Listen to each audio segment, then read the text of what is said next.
Thank you to our handbell choirs. Thank you, Tori. Beautiful meditation. Thank you. Will you please join me in a spirit of prayer? O God of grace and God of glory, keep speaking to your people here and now. Speak to us and help us, your servants, to listen well. Speak now through me and speak now in spite of me, that even through the very limited and imperfect words of my mouth, that by your grace your life-giving word may be heard. In the name of Christ, who by the power of your Holy Spirit we pray. Amen. Our gospel lesson this morning from Luke is a fish tale. It is a fish tale both in the metaphorical sense, that it seems like an exaggeration, but also literally, of course, in that it is a story about fishing. Specifically, our story is about fishers coming up empty, and a wandering preacher who commandeers their boat, sits down and preaches a sermon in it, and then tells the fishers where they need to go if they want to find fish. Simon, James, and John have been fishing all night on the lake, we are told, the lake or the sea of Gennesaret or Galilee. Fishing is their business. It's not just a hobby. It's what they do best and the way that they provide for themselves and their families and other members of their community too. But not on this occasion. This time, we are told that they have caught nothing. By morning, they are worn out and tired, resigned that the fish just are not biting. And so they have returned to the lakeshore to clean out their nets and go home. Meanwhile, nearby, Jesus is being pressed in on by a gathering crowd. Now, just before this, in the chapter just prior to this one in Luke, the crowd in his hometown of Nazareth also had pressed in on him, though in another way, to toss him off a cliff. Now we find a very different crowd. Since leaving Nazareth, Jesus has been traveling around the area, healing folks and teaching, preaching a vision of God's dream. And so the crowd who presses in on him today is not an angry crowd like the one in Nazareth, but an eager one. They are eager for his vision of God's beloved community. They are eager for the stories Jesus has been telling. They are eager to be caught up in God's movement in the world, and they are probably hoping to see some of the spectacular stuff they've heard he's been doing.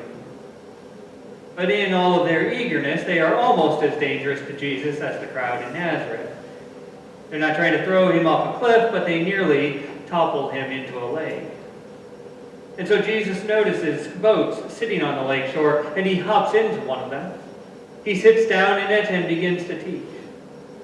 And when the spoken part of his teaching is over, as he does so often, Jesus continues teaching now through his actions, inviting Simon to head out from the lakeshore into the deeper waters to let down his nets again for a catch. For the Gospel of Luke, this is Simon's, or Peter's, or Simon Peter's, call story. And alongside our other reading for today, the call of the prophet Isaiah, and alongside lots of other call stories from our scriptures, all of these stories together remind us that God's call on our lives takes different shapes and arrives by different means. God's call may come to us as visibly as the burning bush that caused Moses to turn aside. God's call on our lives may be as jarring for us as the bright light that knocked Saul, then named Paul, to the ground on his way to Damascus. God's call on our lives may be as audible as the voice that Isaiah hears speaking in the temple. As for Isaiah, it may come to us in a place of worship like this one, or as for Simon Peter, it may come to us at our place of work. It may be grand and overwhelming, a crystal clear summons to a particular task. Or it may be a gentler, subtler sort of invitation, almost a gentle nudge, right in the middle of our normal routine, even perhaps in our struggle to provide for ourselves and for our families. For Simon Peter, it comes as an invitation. It comes as unsolicited advice from a traveling preacher to a professional fisher. If you want to catch fish, you've got to leave the shallow stuff and go out into the deep, into the unfamiliar and the uncertain, into the risky. And And Simon does when he accepts Jesus' invitation. He finds there in the deep waters an abundance. He lets down his nets, and before long they are filled almost to the point of breaking. In fact, Simon Peter finds there so many fish, there in the very same lake where it had seemed that there were none, that 2 boats are so filled with them that they begin to sink. And we are reminded once again of God's abundance in circumstances of seeming scarcity. In that way, today's story from Luke can seem like a real whopper of a fish tale. Hard to believe. It must be an exaggeration. But of course, this story really is not just about fishing. It's about our life together and our mission as church. For from now on, Jesus says to Peter and to the church which is built upon Peter, from now on you will fish for people. From now on you will make disciples for the transformation of the world. That is our calling, and it is a calling that is common to us all. That is our mission. That is our reason for being. The reason that we do what we do. It is what we are all about all the time. And that mission to fish for people, that mission to make disciples, involves for us the very same persistence as shown by Peter. Persistence in the face of failure. A stubborn refusal to quit casting out our nets. But we've worked hard all night and we've caught nothing, Peter begins to complain. And we might be likely to join him. For after all, we too have tried catching fish. We have tried making disciples before. Some of us have been trying for years, for decades, for generations. We have tried this new program and then that new program. We have seen pastors and chairpersons and consultants and members and structures all come and go. We have launched this new ministry and then that new initiative. But the fish, they just don't seem to be biting like they used to do. It used to be almost that we could just set up shop on the lakeshore itself. We hardly even had to put our boats out to sea, and the fish would almost jump right in. But it isn't like that anymore. So now we've worked hard all night and caught nothing. We're close to it sometimes seems. And now we're tired. Now we're worn out.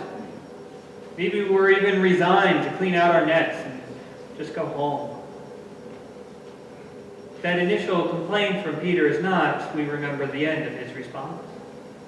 He begins there, that we're tired, but then he continues. Because you say so, I will go. And in that, Peter sounds an awful lot like Isaiah, who says before him, here I am, send me. And in so doing, in responding to Jesus' call, Simon Peter discovers a new purpose. A whole new way of life. From now on, Jesus says, you will be fishing for people, and Peter leaves everything to follow Jesus. Peter leaves his boat, and he leaves his nets. He leaves all the former tools of his trade. He leaves also his disappointments and his experiences of failure and his reluctance to answer Jesus' call. The professional fisher trusts in the advice of this random traveling preacher who wandered his way to move from the lakeshore into the shallow waters and then into the deeper waters. And that movement from lakeshore to the shallower waters to the deeper waters is significant for us for at least a couple of reasons. First, it's significant because it is a principle for our ongoing work today. Our work in fishing for people or making disciples. This work we are all called to together requires persistence and a willingness to push out into the deep. There is more to fishing for people than just tossing a broad net out there from the lakeshore, or from our safe, comfortable buildings, or from our routines that we're already used to. We need to go where the fish are. We need to go out into our neighborhoods and our communities. We need to leave these walls. And we need the sort of depth that grows in relationships over time. We need real, substantive connections, real face-to-face interactions with folks. We need to be able to see people as people in a way that draws us deeper, much deeper than the surface level. And that's why in our life together, that's why in our ministry together as a congregation, whenever we have some sort of broadly reaching event or gathering, whether it's trunk or treat or a free wedding day or messy church, that event, that gathering is not an end in itself. The intent of those broadly reaching community events or gatherings is not just to toss a big old net out there and see what happens. The intent is to provide a place and a time and an opportunity for folks from our congregation, folks who are a part of our community of faith already, to come into contact with folks from our surrounding neighborhood, so that new relationships can begin and then deepen over time. That's why it's so important, so crucial, so essential always that as many of us as possible come and participate in those broader community events and gatherings, because they are opportunities for all of us. Opportunities for each and every one of us to show up and to bump into neighbors we haven't met yet, and to begin to turn those strangers into friends. So that over time, not in one shot only, but over time we have conversations with new folks that we haven't met yet, and we share our stories with them as we get to know them, and we listen to their stories, their needs, their desires, their dreams, and we begin to connect with folks and connect them to the same surprising presence of God in whom we have found fuller life. Moving out into the deep waters is a vital principle, essential for our work together in fishing for people. More broadly, too, this movement from lakeshore to shallow waters to the deeper waters also tells us something about God's ongoing call as we will experience it over the course of our lives. It helps, too, to explain a bit of today's story that we skipped over. It's Peter's rather surprising reaction in verse 8 after the huge catch of fish. We're told in verse 7 that they filled both boats so full that they were about to sink. And then immediately after that sentence, we get this one. When Simon Peter saw the catch, he fell at Jesus' knees and he said, "Leave me, Lord, for I am a sinner." That Peter says this after the amazing catch is what makes it seem at least a little odd, I think. I mean, what does this have to do with what's just happened? Peter should be delighted. He's been looking for fish. He hasn't found fish until now, and now he has an abundance. After a long, futile night of fishing, he's caught this abundance, this huge catch. So why does he respond by telling Jesus to leave him? It's not unlike Isaiah's initial response to God's presence in the temple. Before Isaiah gets to, "Here I am, send me," he says first, "Mourn for me, I am ruined." So again, why? What do Peter and Isaiah both know? Well, what they seem to know is the very same thing that we all discover eventually as we continue to say yes to God's call or summons, invitation or nudge.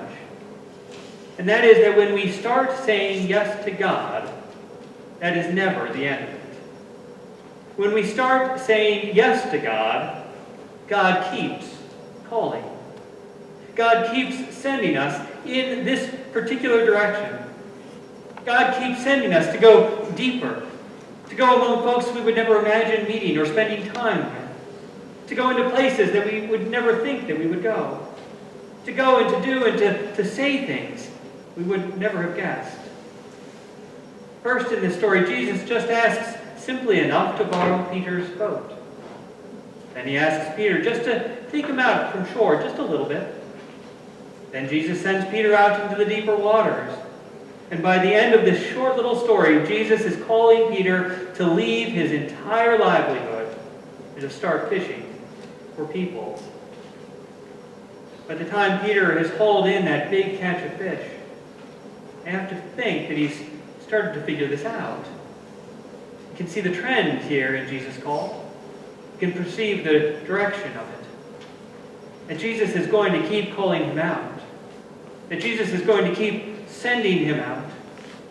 That Jesus is going to keep pushing at the edges of Peter's comfort zone. And so too it is for us. God's call or summons, invitation or nudge, may come to us in different ways and places during different seasons of our lives, but it always invites us to go deeper. God's call on our lives always encourages us to be more open, to be more expansive, to be more inclusive, to move beyond what we have known and where we have been. I have no doubt that many of you have experienced this over the course of your lives. I have no doubt about that because I know with certainty that I have. Never would I have imagined, never would I have begun to imagine when I first started saying yes to God, the roles that in the course of my life I would be asked to fill, the people I would be blessed to meet, the lives I would be welcomed into. Never could I have imagined the advocacy I would engage in, the places I would go and bring others with me, the experiences that I would have that would broaden my horizons and help me to become the person that I'm still becoming.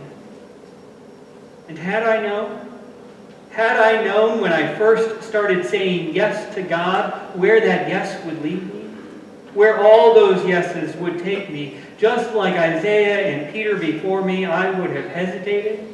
I would have been reluctant. Quite frankly, I know I would have said, thanks but no thanks. And yet now on the other side of those yeses, as God continues to call me, now all I can say is thanks. Thanks be to God. Amen.